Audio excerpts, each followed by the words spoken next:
ஆனா நீங்க என்ன நம்பணும். நம்புறீங்களா? என்னை நம்பணும். நான் கண்டிப்பாக இந்த தொகுதியில் உங்களுக்கு இருந்து உங்களுக்கு சிறப்பாக செயல்படுவேன் என்று உறுதியாக கூறுகிறேன். உங்கள் சின்னம் தாமரை சின்னம். ஏப்ரல் 19ஆம் தேதி நீங்கள் எல்லாம் மறக்காம உங்கள் வாக்குகளை தாமரை சின்னத்தில் பதிவு செய்ய வேண்டும். தயவு செஞ்சு உங்க வாக்குகளை தவறிவிடாதீங்க. ஏன்னா இதெல்லாம் உங்க ஜனநாயக கடமை. நீங்கள் கண்டிப்பாக செய்யணும். என்னை நீங்கள் கண்டிப்பாக ஆதரிக்க வேண்டும். ஏனென்றால் இது ஒரு சிறப்பான கூட்டணி. இந்த கூட்டணி சிறப்பாக செயல்படுவாங்க. இந்த கூட்டணி எது சொன்னாலும் செய்வாங்க. ஏன்னா நான் இருக்கிற இடம் இப்ப இந்த கூட்டணியில நான் தைரியமாக ஆமாங்க. எங்க பிரதமர் நரேந்திர மோடிஜி அவர்கள், எங்க மாநில தலைவர் அண்ணாமலை அவர்கள், நாங்கள் நீங்க என்ன சொன்னாலும் அதை செய்யறதுக்கு நாங்க காத்திருக்கோம். ஆனா அடுத்த அணியில உங்க பிரதமர் யார் உங்க பிரதமர் யாருக்கும் தெரியாது.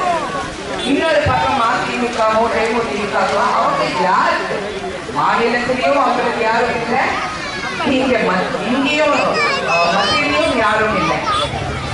அதனால சிந்திச்சு உங்களுக்கு என்ன நடக்கணுமோ, யாரால செய்ய முடியுமோ சிறப்பாக செய்வார்கள் என்று என்னை நம்பி உங்கள் வாக்குகளை தாமரை சின்னத்தில் வாக்களித்து ஒரு பெரிய வெற்றியை கொடுங்கள் என்று மறுபடியும் உங்களிடம் தாழ்மையிடம் கேட்டுக்கொண்டு விடை தருகின்றேன்.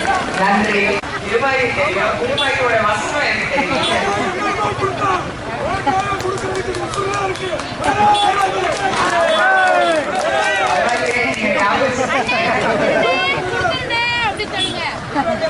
அது இப்படி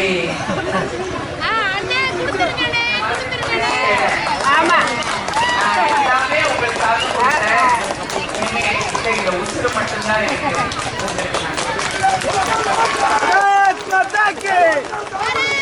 வெளிநாட்டுக்கு போனா அவ்வளோ பேர் இந்தியான்னு சொன்னா போதும், இவ்வளவு வரவேற்பு தெரியாத காரணம் மோடிஜி அவர்கள்.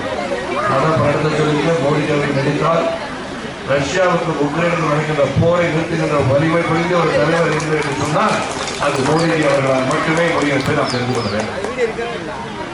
இலங்கை பிரச்சனைகளில் வந்து தழுவிட்டு இலங்கை சிறப்பாக இருக்குன்னு சொன்னால் அது காரணம் மோடிஜி அவர்கள் தான்.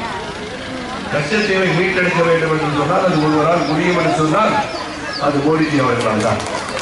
இந்த 10 ஆண்டுகள் பல திட்டங்கள் வீட்டுக்கு குடிநீர் கொடுத்துருக்காங்க, கேஸ் கொடுத்துருக்காங்க, அரிசி இலவசமாக வருவதற்காக மோடிஜி அவர்கள் பல பேருக்கு தெரியாது.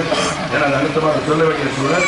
32 ரூபாய்க்கு நேரடியாக கொள்முதல் செய்து விவசாயிகளை கொள்முதல் செய்து இடைத்தரகர்கள் இல்லாமல் இந்த 32 ரூபாய்க்கு வாங்கின அரிசியை மாநில அரசுக்கு 3 ரூபாய்க்கு கொடுத்து அந்த 3 ரூபாய்க்கு வாங்கின அரிசி தான் மாநில அரசுக்கு இலவசமாக தராங்க. இப்போ யார் கொடுத்துருக்காங்க இலவச அரிசி? மோடிஜி அவர்கள். இதெல்லாம் மறைக்கடிக்கப்பட்டு அவங்க படத்தை போட்டு.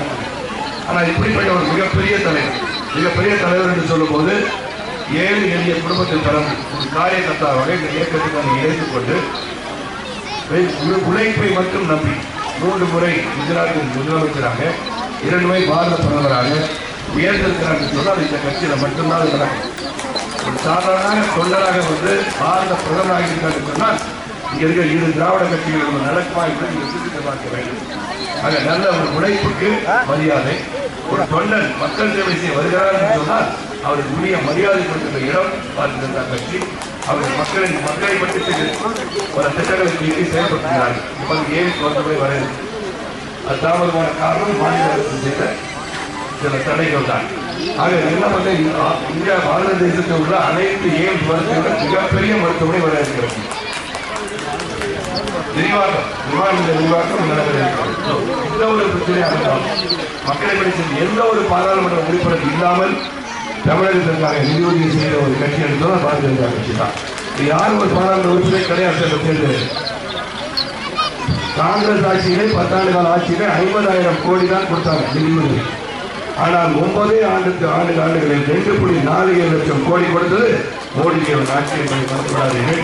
நல்ல ஒரு தலைவர் வேண்டும். வருகால சமுதாயம் இளைஞர்கள் திசை திரும்பாமல் கல்வி கேட்க வேலை கேட்க ஊதியம் என்ற அடிப்படை அவர்கள் முன்னேற வேண்டும் என்று சொன்னால், வாழ்வாதாரத்தில் பொருளாதாரம் உயர வேண்டும் என்று சொன்னால் அவரை சிறப்பான பாதையிலே சிறந்த திட்டங்கள் மூலமாக முன்னேற்றி செல்ல வேண்டும். அப்படிப்பட்ட ஒரு ஆட்சி நடந்து கொண்டிருக்கிறது. அந்த ஆட்சி தொடர பாரத பிரதமராக 3வது முறையாக மோடிஜி பதவியேற்க இங்கே உங்கள் வேட்பாளர் மோடிஜி அவர்களால் சுட்டிக்காட்டப்பட்ட வேட்பாளர் திருமதி ராதிகா சரத்குமார் அவர்களுக்கு தாமரை சிறந்தர் வாக்களித்து அமோக வெற்றி பெற செய்யுமாறு தாழ்வுடன் கேட்டுக்கொண்டு திறம் தாழ்த்தி வேண்டி பாதத்தோடு வணங்கி விடைபெறுகின்றேன். பாதகம் செய்பவரை கண்டால் நாம் பயங்கொள்ளலாகாது பாப்பா, மோதி மிதித்து விடு பாப்பா, அவர் முகத்தில் உமிழ்ந்து விடு பாப்பா. அண்மை செய்திகளை உடனுக்குடன் தெரிந்து கொள்ள இணைந்திருங்கள் இயம்நாடு தொலைக்காட்சியுடன்.